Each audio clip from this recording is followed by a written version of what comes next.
Hello everyone, and welcome back to Jesse Hecht Creative. Today we're going over some spooky mask-themed Cobra villains, Copperhead, Python Patrol Copperhead, and Shadow Tracker from the G.I. Joe Classified series. Now let's get to it. Despite being called Copperhead, his head isn't really copper at all. I do like the paint on it though, it looks nice. The lime green, the dark green, the silver, the black, the eyes are nice. They're not really painted well on the eyebrows though, sadly. And going around to the back of the helmet, it's kind of plain except for that stripe going all the way around to the front. It's nice, but not really that cool in my opinion. And you get articulation like a swivel as well as all the way around, up and down. It's cool, kind of reminds me of Bane a little bit. I'm not sure if we've seen the body before, but it looks nice. It's a pretty good body for a pretty good figure at least. A little bit of lime green over here, dark green over there, skin tone. The silver looks nice too with this Cobra logo emblazoned over here, as well as this kind of technically Hydra skull kind of logo and a tattoo over here as well. The ace of spades as it was, pretty cool with a little bit of writing that I can't really make out. I'm not sure if it's meant to be red or anything, but it looks nice. The gloves have a little bit of green on them as well and look really good, and there is a paint mismatch on this elbow with these arms. What a shame. These things also fly off the handle a lot too. And the articulation is pretty nice, very standard for your G.I. Joes, with the body at least going up and down all the way around, with the bicep over here as well going up pretty far also, and then trigger over here. I actually really like these legs. They're very well done, very snake themed. I like it a lot. Super neat on these pieces. The boots also have a great texture, and the leathery texture throughout the figure, especially on the gloves and all the sheaths and everything, is very nice also. And articulation the same as every other Joe, with really good articulation as far as the legs, but it's really loose on the other side. It's kind of a shame. Does break the paint up over here too, with this swivel and a swivel down here, and over here we get a swivel pivot, and then pegals on the feet with some nice treads and all the legalies you ever need. Copperhead's a good figure, not a great figure. Now let's check out his accessories. He comes with two guns, one with a sight that's silver and one that's black, basically a little pistol. They look nice and fit very well in his hands. They're pretty cool, especially this one. It's really neat. You can store the smaller pistol in this on his hip, and this special larger pistol holder, which is okay, but man, this does not want to stay on, sadly, this little peg. He also comes with this large knife. I'm not sure what it's called. It's kind of S-shaped, but not the cool S, sadly. It looks nice though and has some good paint on it. It's really cool. The blade fits really well into the sheath specifically made for it. It's very nicely done over here, as are all these. It's just hard to put the pegs in sometimes on these. It's sad. Copperhead's Python Patrol variant helmet looks nice conceptually, but the paint isn't really all there. The eyebrows are pretty messed up and the color is really loud. It's not that great of a helmet, honestly. Yeah. The body is painted in this drab olive green. We get the Python Patrol logo over here, a couple bits of red, and some really cool cross hatching, but it isn't worth it in my opinion, honestly. The legs are nice, and I know they're going for a snake theme, but this doesn't really fit the snake theme for me. At least this is pinned pretty good. That looks nice at least, and this is gold too. That's pretty cool. The articulation is the same throughout the figure, and in some places worse, some places better, but yeah, kind of a miss on this Copperhead, sadly. He comes with the same two guns, this time one in gold and one in black. I wish this one was gold over here, but this one's nice at least. I still love this gun. It's pretty cool. And the guns fit in the same places, but the paint is gummier because this is a reuse, and these don't really fit in at all, so that's pretty sad. Also, the bullets are gold over here. Pretty cool. He comes with that same large knife, but this time it's a little bit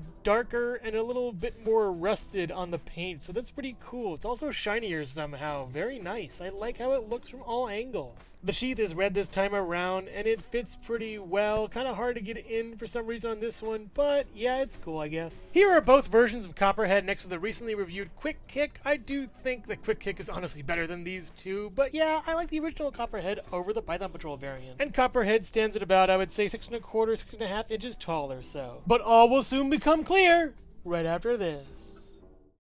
Hello everyone, and thank you so much for watching so far. Make sure to click like, subscribe, share, and leave a comment. You can also click the bell icon for more creativity. Now let's get back to it.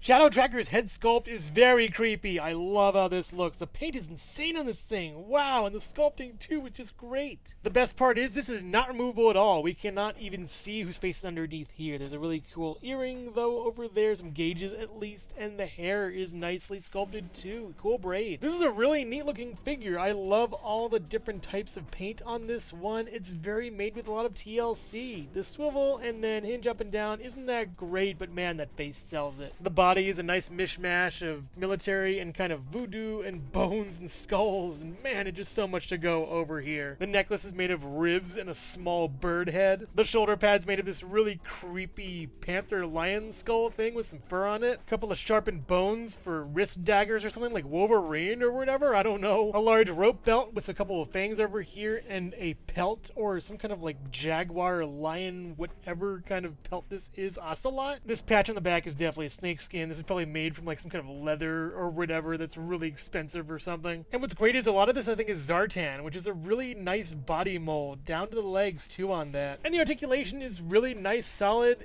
This gets in the way though, sadly. I wish it was part of the cuff in here. You get some good butterfly joint, and then up pretty far over here, and then down with a swivel, and then hinge over here. And it's pretty much the same on this side, just better on that shoulder because it doesn't have a pad over here. You get a back and a forth, kind of. You gotta really maneuver this with this over here, these parts together. You get some nice swivel though, at least all the way around. And the legs are basically Zartan with an olive flavor and some really cool fire boots, or I don't know what these are, squid tentacles? I'm not sure. And the back looks good, but come on Hasbro, you gotta fix this. Multi-mold pieces together or something, figure it out. And the articulation is nice. It's the same as previous figures. It's all really good, and honestly the Joe line kicks butt when it comes to articulation. It's really great, super awesome, and I just love it. For a figure I knew zero about and bought on a whim, Shadow Tracker's probably one of my favorites in the entire line. I'm like, God, that face, please don't look at me. Luckily you can make his face even worse with this grinning skull smile of a saber-toothed tiger or whatever this is, a lion. It's very creepy. I'm kind of glad they didn't go with any eye holes, but there should be paint in there. There are eye hole paints. It's kind of weird they didn't go with it. And this mask does not go over his face. It's part of the other face, and I wish I knew who was underneath that, but I think it's creepier not knowing who it is. Doesn't really mess with articulation too. Up and down's kind of weird though. The one I'm going to probably use is this cloaky kind of predator kind of neon mask. It's very nice and doesn't really mess with articulation that much, so yeah, it's better than this horrifying mug over here. Ugh. Shadow Tracker comes with this little knife. It's almost like a batarang in a way. There is a little pin over here. I'm not sure if it's a pin to connect to something, but it's pretty cool. Fits nicely in his hand and looks great from all angles. And he also comes with this hatchet thing that is really creepy, and I don't know, it just scares me a lot, but maybe it's the mask over there that's scaring me. Yeah, it's the mask. The hatchet's pretty cool. The hatchet stores neatly in this little side pouch over here, but it'll be hard for him to kneel down with this. He also comes with a bow and an arrow, and knowing my luck, this would probably explode when I try to use it, so yeah, I almost broke this piece off too, trying to get it on, and they're not that great, honestly, sadly. Everything all comes together in this backpack thing that he has, and it looks nice, but there needs to be instructions for it. I don't know where to put everything, so I kind of just cobbled it together. There's a quiver over here for the arrows. Then I just stuffed the bow over here. I'm not sure even where that goes. And then the knife's down here somewhere. Yeah, there it is. Yeah, it's kind of interesting, but really, Hasbro, have instructions. And when all kitted out, Shadow Tracker looks really cool. There's a couple issues with the accessories, but I really love the general concept of this figure. Here is Shadow Tracker next to Copperhead and the Python Patrol Copperhead, and yeah, he looks better next to the Python Patrol one, actually. I think the colors match pretty well, seeing as I think they both go into the jungle a lot. Here's Shadow Tracker next to Rakondo and Beachhead, and they look nice together and fit that jungle theme pretty well. And Shadow Tracker stands at about, I would say, 6¼ inches tall or so. Overall, mask up, Cobra. Copperhead is a decent figure. I really like the head sculpt on him as well as the sculpting in general. The color choice is nice too, and the accessories are really good. Storing those accessories though is kind of a pain. It doesn't really work as well as it probably should. Those buttons need to be latched on much better. And the articulation for this figure is fine, but there's a couple loose points such as the knees. It's kind of a shame. The Python Patrol version of Copperhead is nice. It's kind of an accessory pack for the original, honestly. It's also a very loud color scheme that's kind of weird to me. I do appreciate the work done into it, and I just wish that a couple parts of this were put into the regular Copperhead so we'd only have one instead of two. But Shadow Tracker is the main draw here for me. I love this figure so much. All the little details on him, the masks are great, the accessories are really awesome, and even though I don't really need or like the bow and arrow that much, it makes this figure look much more menacing. The articulation's nice, and the vest is really cool. I don't mind it hindering the articulation that much, but man, those masks and faces really sell this figure just super awesome. If you're a fan of the G.I. Joe Classified series, the Python Patrol, or masks in general, then you'll like these figures. They're pretty good. But I would highly recommend Shadow Tracker over the other two. He's just that great. But make no mistake, why wear a mask if you have nothing to hide? So which figure here is your favorite? Copperhead, Python Patrol Copperhead, or Shadow Tracker? Let me know in the comments below. Thank you so much for watching Jesse Hecht Creative. Make sure to like, subscribe, share, and leave a comment. You can can also visit us at jessehechtcreative.com for more reviews like this one.